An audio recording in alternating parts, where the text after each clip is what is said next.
This may be a little controversial, but I don't actually think that everybody should invest in property.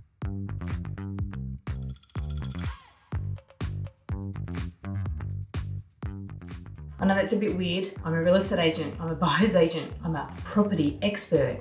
But the fact is, investing in property is risky. And a lot of spruikers, a lot of experts will come out and really encourage Australians to buy property for investing without properly educating them as to the risks. So here's the thing. Some of these spruikers or experts, they might actually believe what they're selling. They might actually believe that some of this substandard stock, investor stock, house and land packages, brand new apartments, buying in hotspots, they might actually believe this stuff works, but you need evidence, you need over a long period of time. Now, I'm not saying this is necessarily fair, but there's a problem in this country in that really good quality properties, as time goes on, they grow at a greater rate than poor quality assets in poor locations or hotspots where there was some short-term increase and then long-term there's no fundamentals to sustain the growth.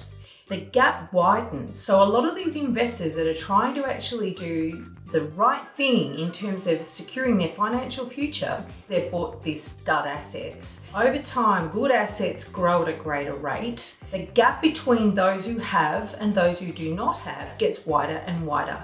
And this is where we get into a problem around the aspirational versus affordable type of locations for property investing. Aspirational is, within a 10k radius of your CBDs, close to lifestyle precincts, along the coast, walking distance to the beach. Those sorts of locations tend to command a premium. And what do the other buyers that can't afford to pay that premium, what do? They start looking for affordable locations. One of the things that drives these aspirational areas is scarcity, right? There's limited supply of land, there's limited supply of good stock, and there's always buyers that if they can afford to, will pile into those areas. And so those who can't afford to, they go out looking for affordability, and they might strike it lucky. I'm not saying you never will, but the risks are so much higher. And if you do buy into an area that doesn't have those foundations for long-term sustainable growth, yeah, you might get growth, but say you get 1 or 2 or 3% per annum, say those other areas get 4, 5, 6, 7% per annum.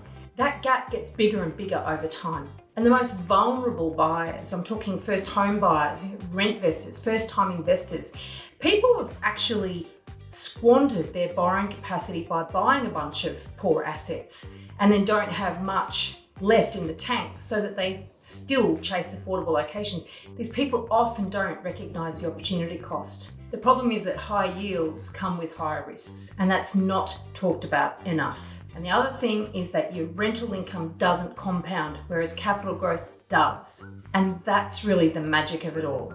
This sort of stuff does need to be talked about more, and I'm all for more truth, transparency, and trust in the property game. And if you're interested in joining the conversation, please leave a comment.